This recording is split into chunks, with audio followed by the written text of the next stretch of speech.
चलिए भाई, शुक्रवार की सुबह इस अनयूजुअल ट्रेडिंग वीक या इस एक्स्ट्राऑर्डिनरी ट्रेडिंग वीक का, या कह लीजिए 6 ट्रेडिंग सत्र के हफ्ते का लास्ट ट्रेडिंग सेशन, और हफ्ते का संडे ऑनवर्ड्स निफ्टी का परफॉर्मेंस आप लोगों की स्क्रीन पे रखता हूं मैं।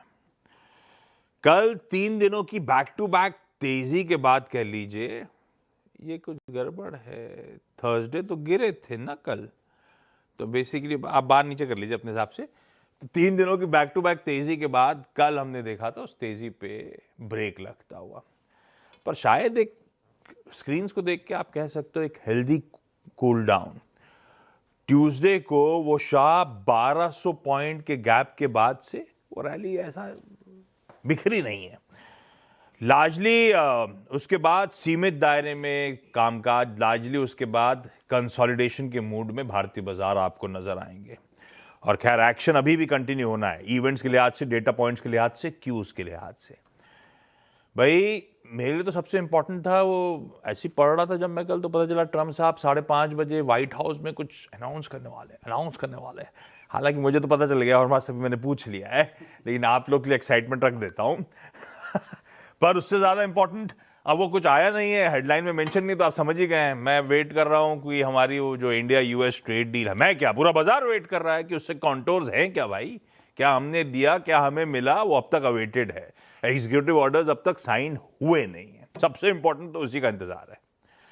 दूसरा, 3 दिनों से जो मॉनेटरी पॉलिसी कमेटी की बैठक बैठी हुई है, तीसरा दिन आज है। सुबह सुबह मेरे ख्याल से 6 के 6 जोड़ेंगे और फाइनली अपना कॉल दे देंगे ब्याज दरों का। उसके बाद सुबह 10 बजे तड़के मॉनेटरी पॉलिसी कमेटी का जो आउटकम आया है, क्रेडिट पॉलिसी जिसे हम कहते हैं, उसका अनाउंसमेंट गवर्नर साहब कर देंगे। तो अब से कुछ ही घंटों बाद हमें पता चल जाएगा आरबीआई और उसकी एमपीसी क्या फैसला ले रही है, क्या एक्सपेक्टेड है, आगे बताता हूं आपको। जियोपॉलिटिक्स वो भी इंपॉर्टेंट। आज भाई साहब ओमान की कैपिटल है ना, मस्कट नहीं, सलाला कैपिटल है या मस्कट कैपिटल है? मस्कट ही कैपिटल है। ओमान के मस्कट शहर में ईरान और यूएस इनकी बैठक होनी है, वो न्यूक्लियर ट्रीटी को लेकर या न्यूक्लियर समझौते को लेकर क्या बातचीत आगे बढ़ेगी वो देखते हैं। जो भी आउटकम आएगा, वो न्यूक्लियर टॉक्स आज शेड्यूल्ड हैं। ऊपर से भाई निफ्टी के 2 नंबर्स कल आने थे, चाहे वो भारतीय एयरटेल हो, चाहे वो टाटा मोटर्स पीवी हो। दोनों नंबर्स बाजार बंद होने के बाद आए, उन पर रिएक्शन है। और आज टाटा स्टील के नंबर्स आने, एक निफ्टी के 5 और इंटरेस्टिंग वायदा के नंबर्स आज शेड्यूल्ड है। तो खूब एक्शन रहेगा स्क्रीन पे, एक्शन की कोई कमी नहीं है। गिफ्ट निफ्टी कह रहा है भाई साहब 0.5% का दबाव। दिक्कत दरअसल ये हो गई है, ऐसा लगता है कि अपने अच्छे दिन आने वाले। ट्रेड डील हो गई, ये हो गया, बजट भी ठीक ही था, सब ठीक था। वो अच्छे दिन आते आते पूरा ग्लोब पटरी से उतर गया। आपके सामने गिफ्ट निफ्टी है 0.5% दबाव में। एशियन पीयर्स दिखाइएगा, कॉस्पी जिसकी खूब तारीफ होती थी, गजब के रिटर्न्स, खूब आउट परफॉर्म, वो करेक्ट होता है आजकल। एक समय 5% दबाव में था, अभी भी वो आपको प्रेशर के साथ, ये प्लेट फ्लिप करते रहिए, वो भी अभी भी आपको प्रेशर। अरे एशिया पूरा नहीं दिखाओगे क्या? खैर जो खुले हैं वो दिखा रहे हैं आपको। यूएस के मार्केट्स कल आप लोग डाइजेस्ट करके कहते हैं बिल्कुल फ्लैट। यूएस के फ्यूचर्स लाल और हरे के बीच में झूलते हुए, लेकिन लार्जली फ्लैट। उसके सामने यूएस में फिर क्या हुआ, दबाव के साथ ट्रेड। और इनफैक्ट कल तीनों बेंचमार्क्स 1.25 से 1.5% कमजोरी के साथ ट्रेड करते हुए नजर आए। और ऊपर से आज सुबह के यूएस फ्यूचर्स फिर दबाव में भाई साहब। ये देखिए 0.5% से 1.25% का और प्रेशर इंडिकेशन है, मतलब मामला थमेगा नहीं। तो तब और अब की पहली प्लेट दिखाई कि हम कहां यूएस के फ्यूचर्स छोड़ के गए थे, कहां मिल रहे हैं। उस लिहाज से तो गिफ्ट निफ्टी फिर भी ठीक ठाक दिख रहा है भाई साहब। कुछ होप्स लगी होंगी इसके साथ, लेकिन मूड काफी बिगड़ा हुआ है। ये तो सिर्फ आपके सामने इक्विटीज रखा है। अच्छा इंपॉर्टेंट है, दिखा देता हूं। तब और आपकी सेकंड प्लेट भी लेकर आइएगा। चांदी, सोना, कच्चा तेल सब आपकी स्क्रीन पर आएगा। सब में तगड़ा करेक्शन है। चांदी कहां छोड़ी थी कल 3:30 बजे, कहां खड़ी है आज सुबह, ये देखिए आपकी स्क्रीन पे। बाकी सारे वेरिएबल्स देखिए, across the board profit taking का मूड, रिस्क ऑफ, जो कहना है कह लीजिए, पूरे ग्लोब में घबराहट है। और हॉर्मास के कपड़े भी वही बयां कर रहे हैं। क्या हो गया भाई साहब? मैवना में एक डायलॉग ना, देखो मत सहा नहीं जाएगा, ये वैसी ऐसी स्क्रीन नज़र आ रही है आपको इस वक्त। चाहे वो इक्विटीज़ हो, चाहे क्रिप्टो हो, आप जो मर्जी देख लीजिए, आपको सिर्फ लाल निशान में ही नज़र आएंगे।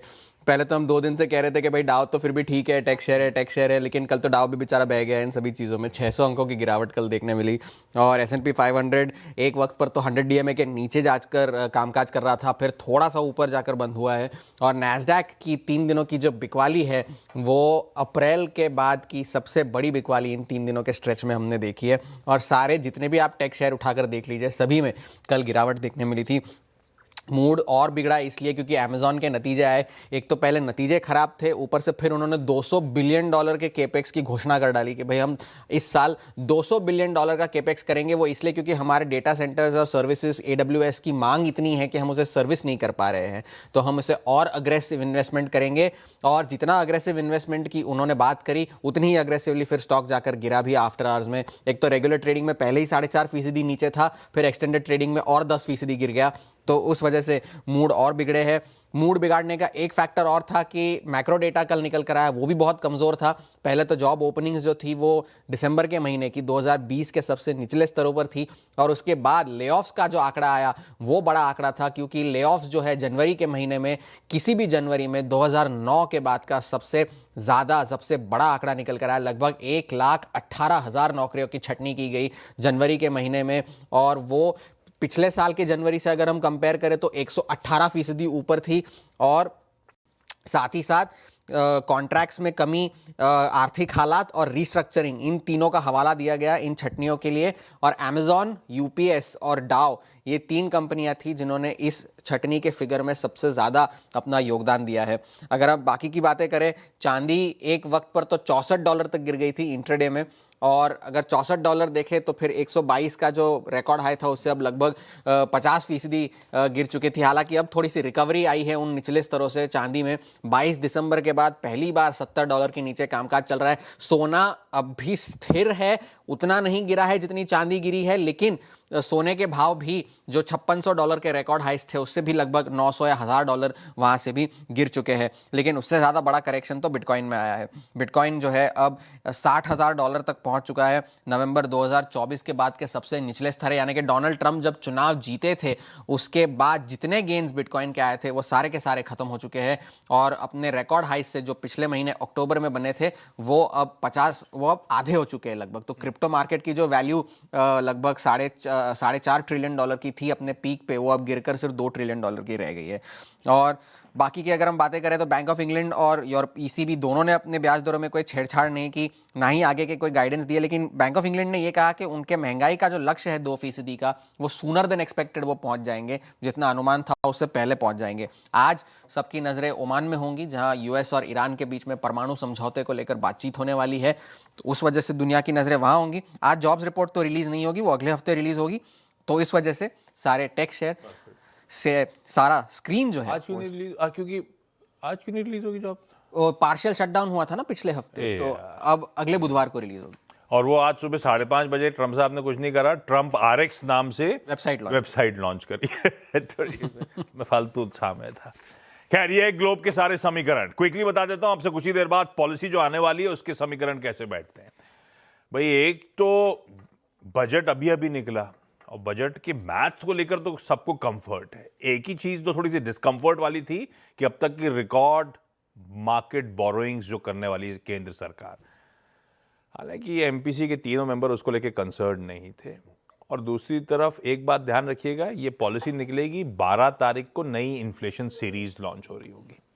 तो ऐसे में पहला सवाल, पहले बदल दिया क्या प्लेट, पहला सवाल, हाँ, कि भाई साहब क्या करेगा रिजर्व बैंक ऑफ इंडिया। 3 विकल्प दिए थे, रेट बढ़ाएंगे, रेट घटाएंगे, या कोई छेड़छाड़ नहीं करेंगे। पहला सवाल रखिए डायरेक्टर साहब, क्यों आगे भाग रहे हैं? स्टेटस को, ब्याज दरों में कोई छेड़छाड़ नहीं करेंगे। तीनों MPC मेंबर्स आवाज के यूनानिमसली ये कहते हुए, तो एक्सपेक्ट करिए आज शायद कोई बदलाव नहीं होगा। दूसरा सवाल फिर मेरा था, न्यूट्रल का स्टैंस है। न्यूट्रल का स्टैंस मतलब वेट एंड वॉच का मोड। वो स्टैंस बदलेगा क्या RBI और उसके MPC? तो मेरा सवाल था, क्या पॉलिसी के में रुख न्यूट्रल जारी रहेगा? तो तीनों ने कहा है हाँ, कोई स्टैंस में बदलाव नहीं होगा, न्यूट्रल का रुख जारी रहेगा। तीसरा, भाई 2025 की शुरुआत से खूब एग्रेसिव हुआ reserve bank of India, 125 basis point ब्याज दरों में कटौती कर डाली। उसके बाद अब ये क्या जो पॉज की तरफ हम बढ़ रहे हैं, सबके सवाल में जहन में सवाल जरूर है कि ये रेट कट साइकिल का एंड है या एक लॉन्ग पॉज की तरफ हम जा रहे हैं। लकीली दो एक्सपर्ट्स मान रहे हैं ना ना ना ना अभी दरों में कटौती आ सकती है, बस एक मान रही है कि ये शायद लॉन्ग पॉज की तैयारी है, अब ब्याज दर में कटौती अनलाइकली है। खैर इसका आगे का पोल नहीं बता रहा हूं, ये अपफ्रंट इंपॉर्टेंट है। अब जब 9:45 बजे आप लोग जुड़ेंगे तब और बातचीत आगे बढ़ाएंगे, हम लोग पॉलिसी की तैयारी करेंगे। वीरू के पास चलते हैं भाई साहब। निफ्टी कल का स्क्रीन पर लेकर आइएगा। इंट्राडे शुरुआत फ्लैट नोट पे हुई, उसके बाद हाँ नैरो रेंज में लेकिन नेगेटिव बायसनेस के साथ ट्रेड हुआ। फाइनली आधे % दबाव के साथ भारतीय बाजार कल समाप्ति करते हुए नजर आए। वीरू ऐसे में रणनीति क्या होगी, डेटा पॉइंट्स लग कैसे रहे?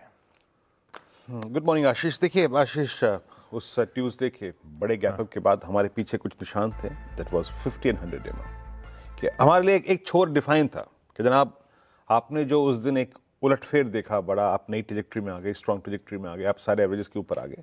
सिंपली बहुत सिंपल चार्ट्स थे कि जब तक आप डिप्स को बाय करिए या फिर लॉन्ग की अप्रोच रखिए जब तक वो एवरेजेस कंटिन्यू कर रहे हैं। कल भी मैंने यही कहा था कि base one that's I think 600 and 530 वो एक बेस के तौर पे काम करेगा। रिवर्सल्स आ सकते हैं यहाँ से, आपको रिवर्सल्स को ट्रेड करना है, बट फ्रैंकली स्पीकिंग रिवर्सल नहीं आया। बाजार ठंडा था, आपने ग्लोबल मार्केट्स के सेल ऑफ में बहुत पार्टिसिपेट नहीं किया, पर आप ठंडे रहे। और वो निफ्टी बैंक वो 60,000 के इर्द गिर्द घूमता रहा, अपने ऑप्शन राइटर्स को और जिस प्रकार से कॉल पुट बिकी हुई थी उसी रेंज में रहा। देखिए आशीष, दो चीज़ें हैं आज। आपको आज ग्लोबल सेल ऑफ में पार्टिसिपेट करना है और दूसरी बात यह है आपके यहाँ इवेंट भी है ना, पॉलिसी भी है। और ये गिफ्ट निफ्टी की ओपनिंग ये दर्शा रही है कि जिस लेवल पे हमारा कन्विक्शन था इस डायरेक्शन में वो टूटने वाला है, ये खराब है। मैं स्टैट्स से शुरुआत करता हूँ। देखिए स्टैट्स कह रहे हैं कि एफआईज ने एक बार फिर से मतलब 2 दिन के चमत्कार के बाद वही कैश की सेलिंग कंटिन्यू करी अपनी। 2151 करोड़ रुपए की सेलिंग, 1130 करोड़ रुपए की डीआईएस की बाइंग। उन्होंने 538 करोड़ रुपए का इंडेक्स बाय किया, 4800 कॉन्ट्रैक्ट शॉर्ट काट लिए, लॉन्ग काट लिए करीब 1590 करोड़ कॉन्ट्रैक्ट, यानी सिंपली उनके नेट शॉर्ट और रिड्यूस हुए टुवर्ड्स 1.44 लाख, 1,44,000 कॉन्ट्रैक्ट। बट दूसरी चीज क्या हुई, उलटफेर क्या हुआ? हमें जिस डायरेक्शन में जाना था 25,800, 900, 26,000 पोस्ट आई थिंक इस ट्रेड डील के, हम उस पर नहीं जा पा रहे हैं आशीष। पहले दिन एक बार पिरामिड्स लेके आइएगा, पहले दिन कॉल राइटर्स थे 26,000 पे, फिर वो ड्रिफ्ट हुए 25,500 पे, 25,800 पे, और कल होके वो ड्रिफ्ट होके और फर्दर लोअर स्ट्राइक्स पर आ चुके हैं, और वो आ चुके हैं अब 25,700 पे। ये देखिए हायर कॉल राइटर्स कन्विक्शन, ऐसा लग रहा है कि उस बड़े गैप अप को धीरे धीरे अगर आप देखें सिंक होता देख रहे हैं हम। 25,700, 800 और 26,000, और नीचे पुट राइटर्स के पास कोई कन्विक्शन नहीं है, not at all.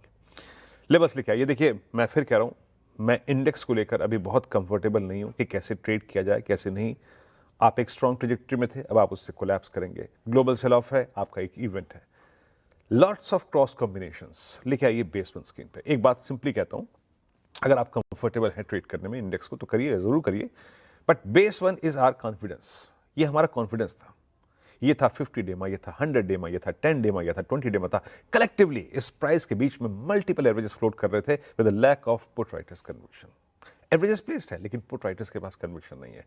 So in any case अगर आप ड्रिफ्ट होते हैं, आप स्लिप होते हैं बिलो बेस वन, आपकी बेस टू की ट्रेजेक्ट्री खुल जाएगी जहां पर आपका 200 डेमा अलाइंड है। ट्रेड अकॉर्डिंगली, अगर आप शॉर्ट्स के साथ कंफर्टेबल है डेफिनेटली कर सकते हैं, बट याद रखिएगा that 261 and more precisely 175 is quite capable of generating pullbacks.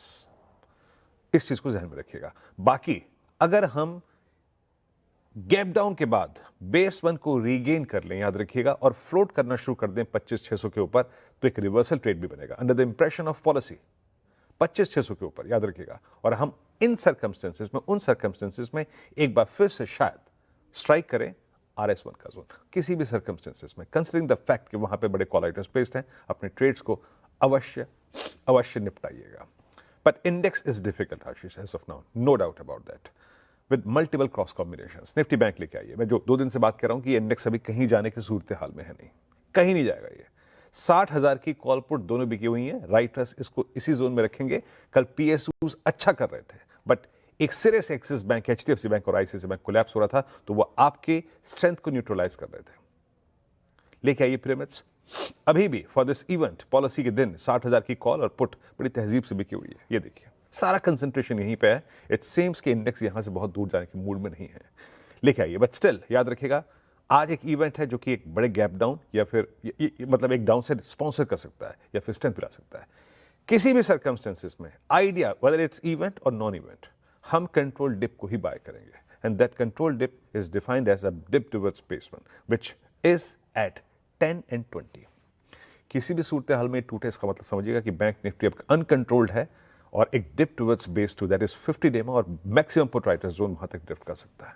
पर अगर आप एक कंट्रोल्ड एटमॉस्फेयर में बाय ट्रेड ले रहे हैं तो वो बेस वन के ऊपर ही होगा और किसी भी सर्कमस्टेंसेस में उस ट्रेड को आपको चेक करना RS1 की ट्रेजेक्टरी में loaded with calls in this zone, यही कटेगा तो बड़ी आप शॉर्ट कवरिंग की उम्मीद कर सकते हैं। अदरवाइज अगर बेस वन से RS1 तक का ट्रेड भी मिल जाए तो बुरा नहीं है। आशीष सतपति साहब के पास क्विकली जा रहा हूं आज के बढ़िया से स्टॉक आइडियाज के लिए। Rajesh sir hi, good morning, आपके preferred picks. Very good morning Ashish ji, very good morning and good morning everyone. Ashish ji देखिए, ये ग्लोबल वोलेटिलिटी पॉलिसी मैंने थोड़ा सा निगलेक्ट करते हुए जो भी कॉल्स निकाले वो purely on the basis of technical and derivatives निकाले। सो आज की वोलेटिलिटी भगवान जाने क्या होगा। So one needs to be light, थोड़ा लाइट रख के थोड़ा काम करे। सो देखिए पहला कॉल रहेगा उनो मिनट क्यों, क्योंकि कल इसमें हमने ऊपर इंटरेस्ट जम दिखा था 15%, प्राइस वाज अप बाय 2%, तो यहाँ पे लॉन्ग बिल्टअप है। सो उनो मिंडा बाय करना है 1200 के स्टॉप लॉस के साथ, 1280 का इसका टारगेट होगा। सेकंड जो बाय कॉल रहेगा वो रहेगा जुबिलेंट फूड। जुबिलेंट फूड में कल बहुत अच्छा मूव था, बहुत आप कह सकते हैं कि एक अच्छी रिकवरी थी, जहां पे open interest was up by 3% and price was up by रफली 4.8%। तो दोनों जगह पे लॉन्ग बिल्टअप ही था और वो भी अच्छा खासा लॉन्ग बिल्टअप डिस्पाइट वोलेटिलिटी। सो जुबिलेंट फूड ये बाय करना है। स्टॉप लॉस होगा 525 का, टारगेट होगा 565 का। सो उनो मिंडा एंड जुबिलेंट फूड दोनों के स्ट्रक्चर अच्छे हैं। आप लोग थोड़ा सा कॉशियस रहिएगा, बाजार का मूड काफी बिगड़ा हुआ सा दिख रहा है ग्लोबली। तो उनो मिंडा और जुबिलेंट फूड्स दो बाय कॉल। सतपति साहब आप जुड़ेंगे 8 बजे के पैनल में, तब और बातचीत होगी। थैंक यू सुबह जुड़ने के लिए। क्विकली कंचन के पास चल रहे हैं आज के इंपॉर्टेंट स्टॉक्स न्यूज के लिए। कंचन गुड मॉर्निंग, बताएं। Good morning. शुरुआत कर लेते हैं टाटा मोटर्स पैसेंजर व्हीकल के साथ। नंबर्स में यहाँ पे पेन दिखाई दे रहा है, मार्जिन 4.5% पे रिपोर्ट किए गए हैं। कंपनी जो है वो हमें घाटे में आती हुई दिखाई दी है। जो JLR का इम्पैक्ट है वो सीधा Q3 के नंबर्स में आया है। इंपॉर्टेंट ये है कि मैनेजमेंट की तरफ से कॉमेंट्री ये आई है कि Q4 हमें नॉर्मलाइज होता हुआ दिखाई दे सकता है। जिस तरीके का Q3 रहा है, यहाँ से नंबर्स हमें सुधरते हुए दिखाई दे सकते हैं, तो फोकस रखिएगा। भारतीय एयरटेल के नंबर्स की बात करी जाए तो नंबर्स यहाँ पे हमें ठीक ठाक दिखाई दे रहे हैं। EBITDA 4% बढ़ा है, मार्जिन पे सुधार है। मोबाइल आरपू में भी करीबन 1.5% की हमें बढ़ोतरी देखने को मिली है। इनका जो ब्रॉडबैंड, DTH और एंटरप्राइज सेगमेंट है, हर जगह ही एक अच्छा खासा इजाफा जो है वो देखा गया है। इनफैक्ट जो डेट है वो भी हमें लोअर साइड में जाता हुआ दिखाई दिया। इसके साथ ही हेक्साकॉम पे भी नजर रखिएगा, यहाँ पे भी नंबर्स में हमें अच्छी खासी तेजी देखने को मिली है। EBITDA में 9% का उछाल है, मार्जिन भी यहाँ पे 53% पे रिपोर्ट किए गए हैं। टोटल कस्टमर बेस की बात करी जाए तो यहाँ पे भी 3.5% की हमें बढ़ोतरी देखने को मिली है। टैरिफ डेटा भी अच्छा खासा बढ़ता हुआ दिखाई दिया है। हीरो मोटोकॉर्प के नंबर्स की तरफ नजर डाली जाए, नंबर्स यहाँ पे शानदार देखने को मिले हैं। नेट प्रॉफिट में करीबन 12% का उछाल, रेवेन्यू 21% बढ़ा है और मार्जिन में भी एक सुधार जो है हमने देखा है। टोटल सोल्ड यूनिट की बात करी जाए तो करीबन 17 लाख यूनिट इस क्वार्टर पे आती हुई दिखाई दी है, यानी कि 16% का जंप देखने को मिला है। और साथ में जो उनका EV बिजनेस है विदा स्पेसिफिकली, उसने भी 11% का मार्केट शेयर गेन कर लिया है। एक्सपोर्ट्स में भी 41% की बढ़ोतरी आई है। नायका आज आपको फोकस में रखना है। नंबर्स यहाँ पे भी रोबस्ट देखने को मिले हैं। EBITDA करीबन अच्छा खासा बढ़ के 230 करोड़ और मार्जिन भी 8% पे। इनका जो beauty fashion house of Nykaa या डॉट एंड की स्किन केयर सेगमेंट ले लीजिए, हर जगह ही शानदार इजाफा। रखिए सारे रिजल्ट्स रडार पे। क्विकली छोटा सा ब्रेक के उस पार पृथ्वी फिनमार्ट के मनोज कुमार जैन साहब बताएंगे कैसे कमोडिटीज में आज होगी कमाई।